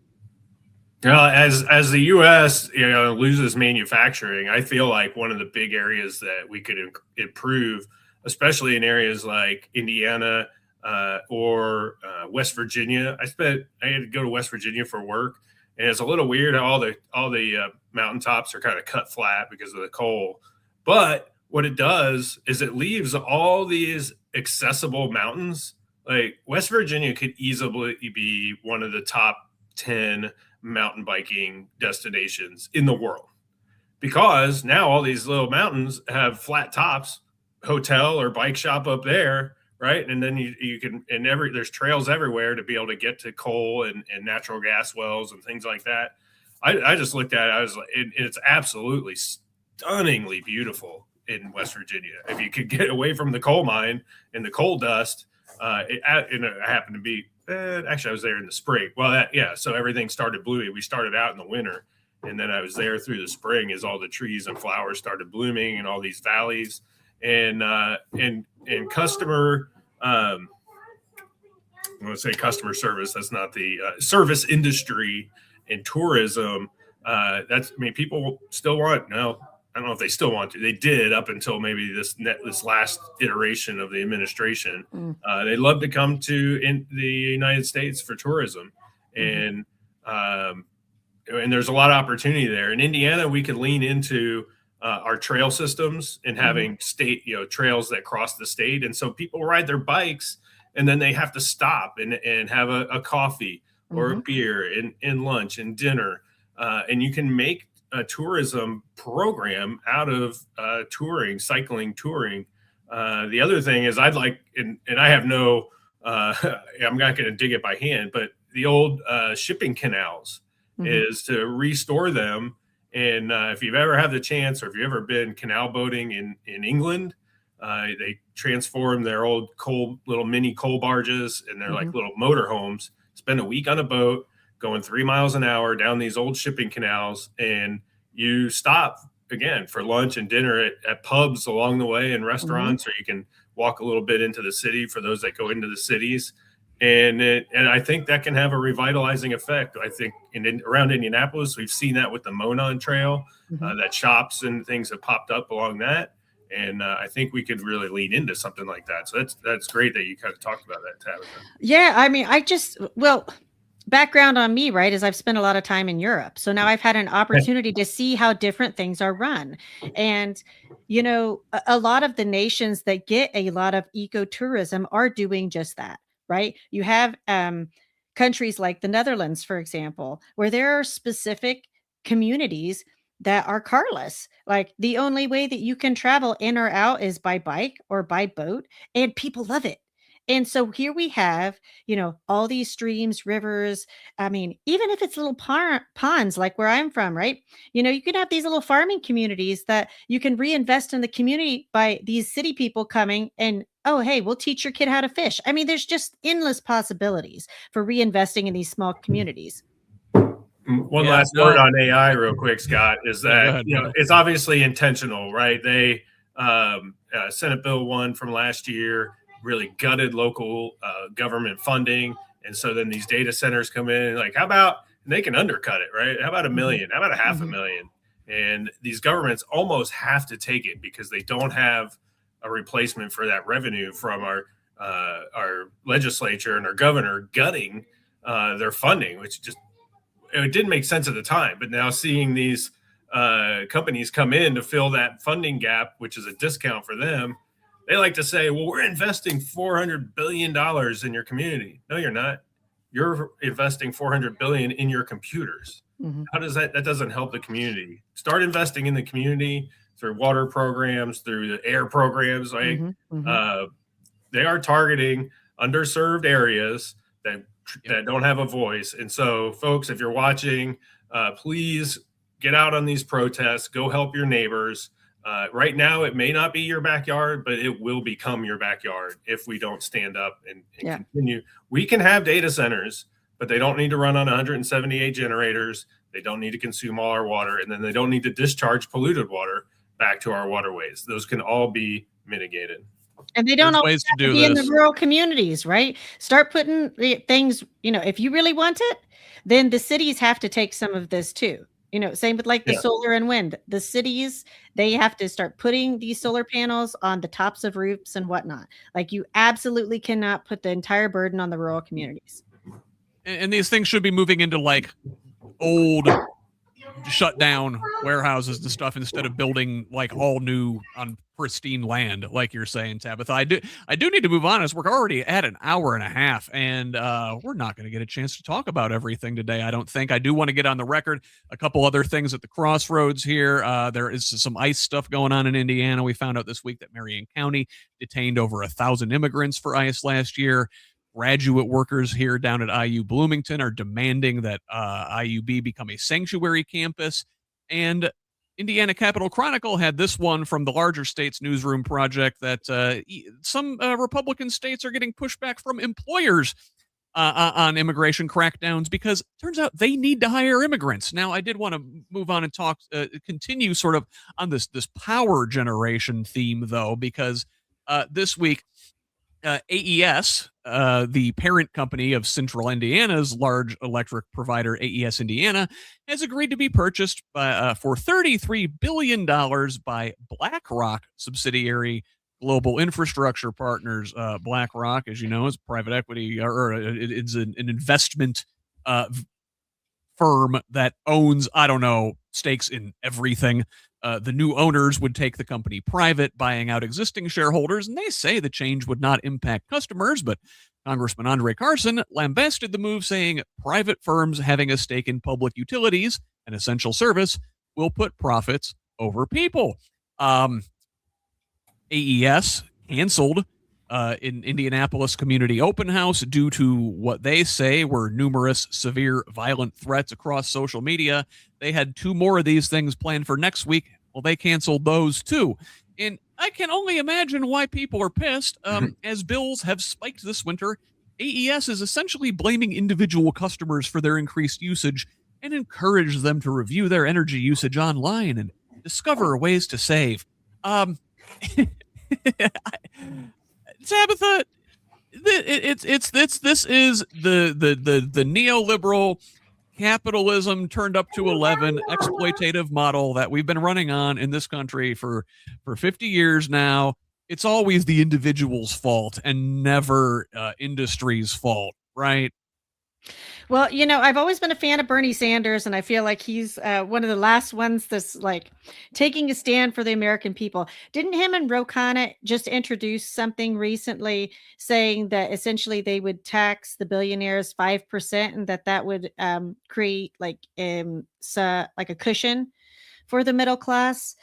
I don't have the notes in front of me. I just remember hearing something about it. I don't know the exact details either. I know Sanders has been talking about a wealth tax for some time, and we're hearing other folks start to toss this idea around. Elizabeth Warren's been talking about it for a while too. Any concrete proposal at this point is going nowhere with Trump in the White House, but this is definitely something Democrats need to be thinking about for 2026, 2028, and beyond. Now, Michael, it's bad enough that AES and utilities like it are publicly traded on the stock exchange now, right? And then you've got BlackRock coming in. They're going to take it private. They're not even going to publicly trade it. All of the resources are just going to be for their handful of share owners. The average person or the average retirement or pension account can't like buy into these things and at least kind of, I guess, profit. These things shouldn't be for sale at all, period. Like, these things should be publicly owned. They used to be publicly owned. What's it going to take for us to claw these essential public services out of private hands and into the people's hands? I think the only way to do that is to be taxing people appropriately, whether it be the corporations as they come in or the uber wealthy. And again, we're not talking about overtaxing them. We're just talking about taxing, continue the gradation of tax up through the cap of their wealth, and not just saying like, well, they have so much, we don't even need to tax the top, or they're going to donate. A percentage is a percentage. And if you take 50% of a person that has $20,000, or you take 50% of somebody that has $20 billion, it has the same, well, actually, it does not hurt the person with $20 billion nearly as much as the person with the $20,000 who is hanging on a string, and taxing them at 50%, whatever, pick the numbers. That's just an example. So we have to generate revenue for our cities and state to be able to buy this back. And so unless we do that, how would a state ever claw that back? I mean, I guess they could just make a law like we're taking it back, but they have to be able to function. And that was I think what we lost back from IPL is that perhaps the management or the workers, I really don't know what the flavor was back then, but they probably got complacent to some extent. They weren't investing. They were giving tax breaks. The cities were, and they weren't investing in their infrastructure. They ended up with so many problems in their infrastructure. They had to sell out, right, to do it. And it's kind of like what we saw with the same thing with the toll roads. And we're paying the price. And people warned us. But I was a little closer to the toll road, and it's like, but we need it repaired, and we need a tolling system that, can keep us moving, and we don't have to sit in line for 15 minutes like the old days, throwing the coins in the basket. And the cities and states, because they want to continue to give tax breaks left and right, have not, invested in themselves, in their infrastructure. And we're really starting to see it through roads and sewers, water, and power. I mean, we've got to stop settling the middle class with this bill, right? We absolutely have to be people over profit, and we have to restructure our thinking process for, how our government serves our communities. 100%. And we could talk about this all day, but I do need to move on and breeze through a couple things here. I want to talk about our Christian nationalism problem here in Indiana a little bit. So good news in a way on this front. So Marion County Superior Court on Thursday blocked the state from enforcing its near total abortion ban. The court found the law imposed a substantial burden on religious liberty protected by the state's Religious Freedom Restoration Act. Ironic, as that was a law passed and championed by Mike Pence when he was governor here.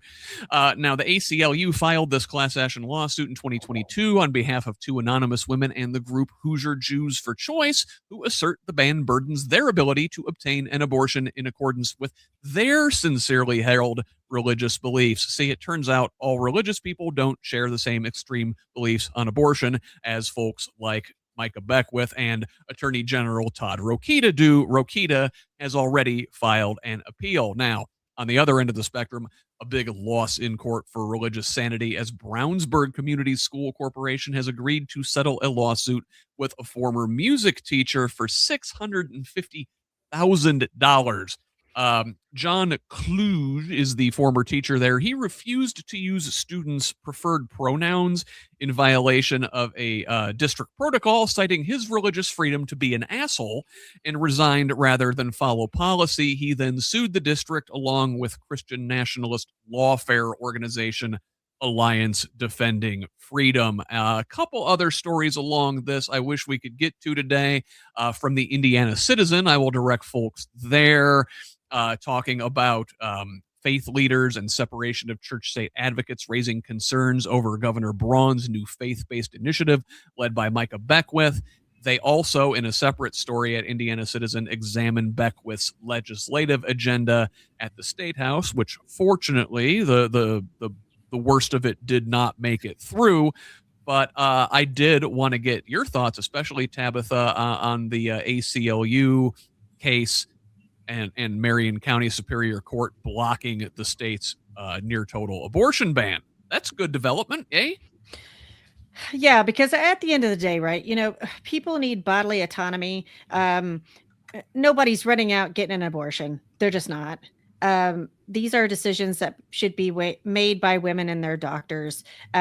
People are putting a lot of thought into these things, and it generally comes down to either the health of the person carrying the fetus or maybe the fetus. legislators should not be in bed making these decisions. Like, they should not be literally in people's beds. Like, that's just ridiculous. Yeah, small government, right? Yeah. Except when it comes to your bedroom or your doctor's office. Right. Michael, this thing with the Brownsburg Community School Corporation, it's insane. Like, number one, you're a teacher. You're supposed to like respect your students. If someone asks you to call them a name, you just do it. That's the right, decent thing to do. And now this guy sues. ADF is a horrible organization. They do this stuff all over the country. This clown gets $650,000. I'm sure ADF's getting a substantial chunk of that, by the way. Because he was an ass, and the taxpayers was it Brownsburg or Brownstown? So in Brownsburg, are going to get stuck footing the bill, and are they going to have to cut school services because of this? Well, I hope the reason they paid out was like, we would rather pay this money than have this asshat back in the classroom, right? Like, is that the alternative? Is we got to bring him back? Like, well, we're not doing that. So rather than spend $650,000 plus to continue fighting it, here's your money. We're not hiring this guy back. I hope that was a little bit it's of the thought process. It's an absolute shame because, hey, JD Vance, that's not his name. That's his preferred name. And we could go down a whole list of people, or even saying Mike versus Michael is not, is a preference. So they have absolutely taken this 1% issue and tried to make a whole platform out of it, and they've succeeded, and it's allowed them to win races and then provide poor governance based on nonsense.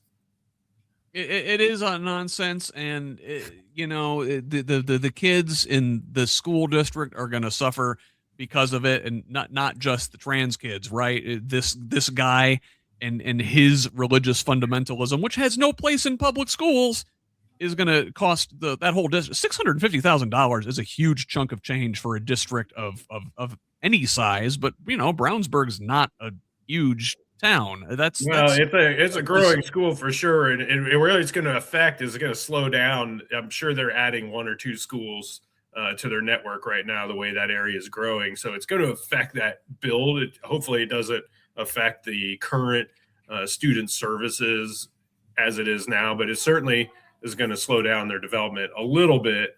I'm sure they're busting at the seams and having to build it, but and school budgets are tight. Don't get me wrong.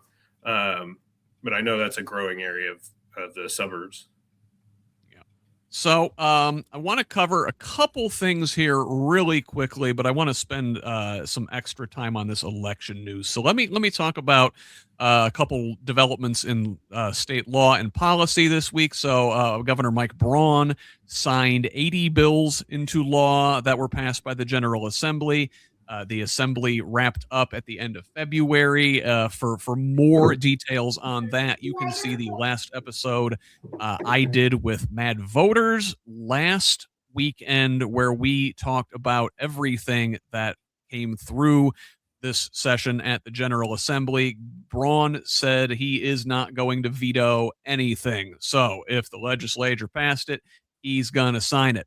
Now, at the Supreme Court, they upheld a COVID-19 immunity ruling for hospitals in a patient death case, and the state opened up applications for rural health grants as part of a offset to federal Medicaid cuts. We've talked about that before here previously. It's the Grow Indiana program, which essentially divides the state into 8 regions and makes them play the Hunger Games over state Medicaid funding. Now, I wanted to get those on the record while we move on and talk about some election developments. So, a series of challengers to Indiana senators who voted against Trump's redistricting gambit in December were invited to the White House this week to meet the president and talk strategy as he's looking to primary anybody who defied him last December. a Braun ally, that is Jim Bopp, the raging Christian nationalist attorney who was one of the folks spearheading the Citizens United decision many years ago that kind of ruined money in politics for us all. Well, he's working to remove a challenger from a primary ballot in a Republican primary. Who is the last name of Braun's preferred candidate? Maybe some internal Republican shenanigans and wrangling there. The Indiana Secretary of State, in a major development this week, Diego Morales, was accused of violating a campaign law for filming a video in the Marion County Elections Division and has been banned from the election center. Now, folks looking to replace Morales had a wrench thrown into that race this week when former Indianapolis Mayor Greg Ballard announced his intention to seek the Secretary of State office as an independent. Now, Indy Politics, that's a friend of the pod, Abdul Hakim Shabazz, had this story, and he noted that Ballard performs relatively well in polling already in a three-way race between himself and current incumbent Morales and Democrat Bo Bai. Which, why are they running these polls now? Bai is not the nominee. He has a far better Democratic opponent going into that party's convention in June.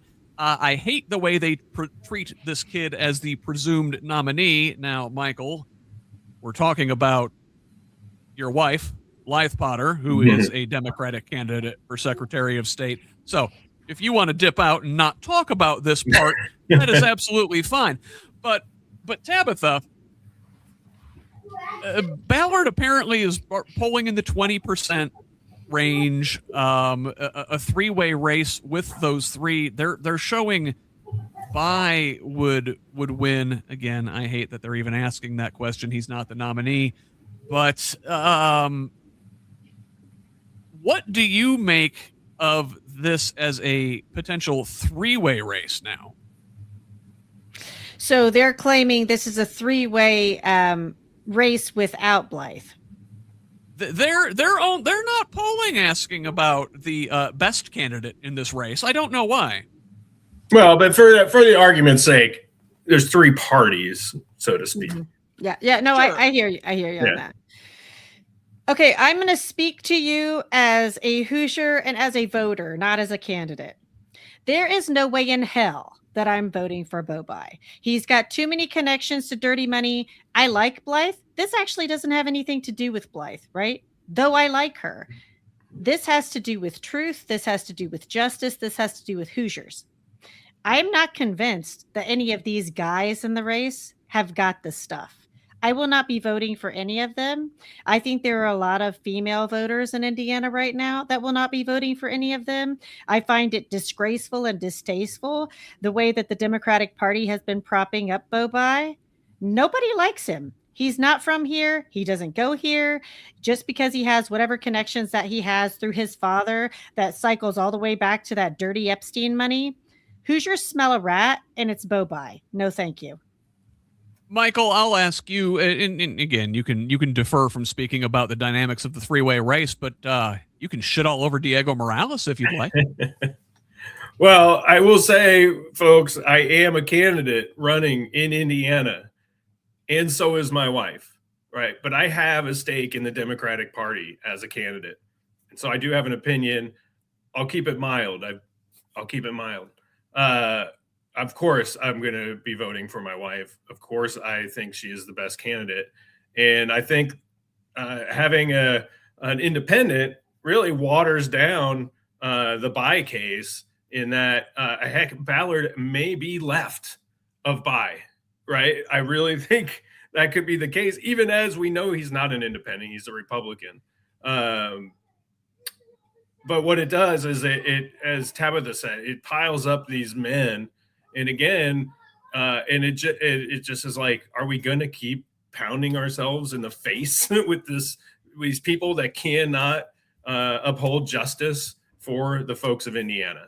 And just the reasons I've been involved in politics now, and is the same reasons for my wife, is to help the people of Indiana, period. We have no financial agenda. We have no self agenda. We weren't ever planning on being involved in politics, but the current politicians were not helping the people of Indiana. They're helping themselves and they're helping corporations, and we want to put an end to it.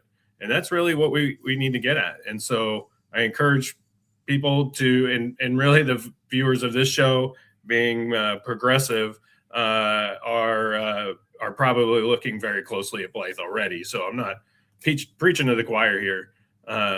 But yeah, they're kind of fighting for the middle, and the middle's got us nowhere. Again, kind of where we started the show. That's a bunch of people that aren't going to speak up when they need to, including the former mayor. Let me speak to Democratic leadership in the state and to delegates for the state party convention. Like, if this is a three-way race, it really does, and I think you got at it. It throws the quote unquote electability argument out the window, right? We don't have to appeal to moderate Republicans. That's what Ballard is for. We could actually have the person that we want as Democrats, who embodies Democratic values in this race. And if, as these pollsters are suggesting, and Democrats don't get our way, progressives don't get our way at the party convention in June, and this is a three-way race between Morales and Ballard and Bai, I could be convinced otherwise, but I think I, as a progressive Democrat, would actually vote for Greg Ballard in that race. And here is why. Okay, we've determined Diego Morales is awful. The evidence proving so is lengthy, not just this week's developments. I think right? Diego's done. He may not even win that primary. But okay, so Ballard, as a old school kind of pre-MAGA corporate friendly Republican, and Bo Bai as a quote unquote moderate centrist pro corporate friendly Democrat, they're the same damn guy, right? And if we're going to be stuck with the same damn guy, I don't have to sacrifice the future of the Democratic Party by endorsing the Bai direction, by signing off on that, by voting for him. So if I'm going to get a corporate stooge, I'm going to take Greg Ballard because I can still keep the Democratic Party on the right track by rejecting the Bai direction. At least that is the way I'm thinking right now. So again, I can be persuaded.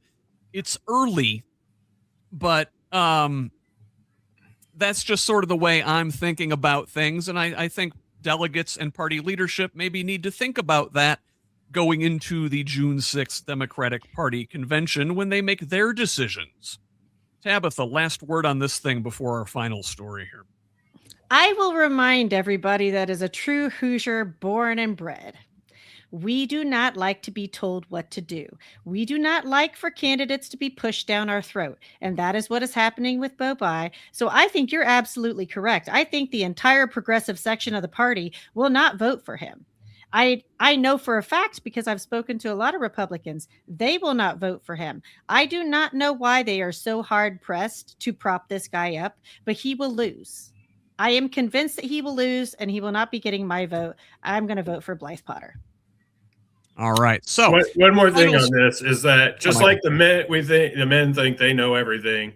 Notice it's also all Marion County, Indianapolis folks that are trying to take control of this Secretary of State. And not that we live all that far outside of the city, but it's at least not somebody that's Indianapolis focused, and so they kind of the folks of Indianapolis try to rule Indiana politics, kind of like the men do, like, oh, we know better. And that's not always the case. Indiana's a big state. The buy machine has been strangling any movement for the Democratic Party in this state for generation now, and I'm tired of it. So, the last story this week, final news. So, former Notre Dame football coach Lou Holtz passed away this week, and now they say it's in poor taste to speak ill of the dead, but Lou Holtz can rest in hell. This guy was too racist for Arkansas in 1983. He got fired from his job as coach at the University of Arkansas because he continued to associate with and make commercials for Jesse Helms. And if you folks don't know who Jesse Helms is, go look him up. This guy was a virulent racist who was a senator from North Carolina, one of the Carolinas, for many, many, many years. Now, Holtz, despite being run out of Arkansas, was welcomed with open arms at Notre Dame just a couple years later. He led the Irish to a national championship in 1988 when that university was Indiana's premier football school. But he sort of fell out of favor there, lost his job several years later. Notre Dame has been treading water ever since. Holtz went to South Carolina for a while, worked in media for a while, but has spent much of the last 10 years as a MAGA commentator. I hope this guy has to spend eternity with Bob Knight watching like amateur hour at the Apollo. That would be the only fair thing for him. I don't know. Michael, you coached football. Do you have any thoughts on Coach Holtz's passing that are maybe perhaps more tasteful than mine? Well, I feel for him, for his family and friends. He was coach at Notre Dame during like my high school years and into college. So really when I was very focused on football, I was a Notre Dame fan. And then I ended up going to USC, and now they're, my arch nemesis. But so, yeah, I remember being very fond of him. But then as I got older and heard him talk, and he had more commentary, he was either on the football commentating crew or, again, talking politically, and was like horrified. Like, oh, my gosh. I kind of held this guy on a pedestal. And because, at 16, I wasn't listening to, what the words coming out of their mouth. And, they won football games. And then you start hearing those words, and it was like, oh, Lou, please don't speak that way. So, may you rest in peace. And we'll move on. All right. Well, we've only got about 2 minutes left here, so I did want to give you guys a chance to remind folks where they can find you before we get going here. Michael, I'm going to keep it with you, and then I'm going to let Tabitha have the last word. All right. Michael Potter is a candidate for Indiana House District 47. You can find me on social media at Friends of Michael Potter, on Act Blue as Friends of Michael Potter or Michael Potter. And my website is www.friendsofmichaelpotter.com. I always, as a grassroots candidate, need grassroots money. I do not plan, and they haven't offered to have any kind of corporate money. But I want to be powered by the people. I want to listen to the people, and I want to bring a voice of reason. And again, I'm a geologist and a 25-year environmental scientist. Try to bring some of that science into the legislature because we rank dead last in environmental policy. And so I want to support that along with supporting public schools, trying to bring down some affordability into our lives. The current Democratic legislature this last session tried really hard to bring some bits and pieces, and all that was blocked by the Republicans. So we need more votes voted into our legislature so we can have a robust debate, and having a balanced legislature only benefits the people of Indiana. Help folks like Michael.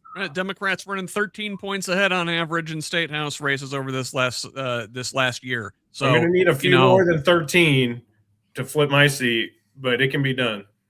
All right. Now, Tabitha, how about you? Where can the good folks find you if they want to help you down in the 8th District there?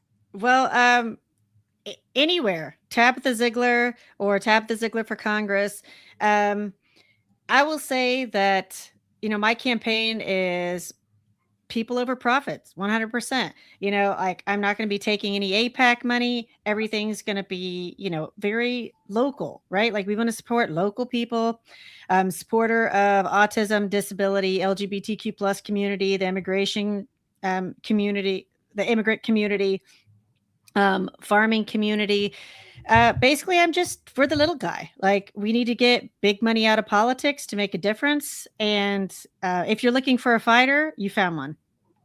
Very good. So thank you, Michael. Thank you, Tabitha. For folks watching, PIN has a lot of big stuff coming up this week. All week long, we are releasing interviews that we did a couple weeks ago with folks like Tabitha and Michael up in Indianapolis. Derek Holder, Brianna Newhart, and I put together, well, this was mostly Brianna's idea. She did a great job putting together this Portraits and Perspectives event where we spoke to 8 different candidates. All 3 of us did short interviews with them. We're releasing those interviews all week. Saturday, we released interviews with Jackson Franklin. This morning, Austin Mivas up in House District 23. We released interviews with him. I believe, Tabitha, tomorrow, I think I'm next. Your interviews come out, and Michael, I want to say Tuesday we have interviews also with Ashley Hammock this week, Liliana Young, Sarah Scheidale, and Carl Stutzman. Forgive me if I forgot anybody.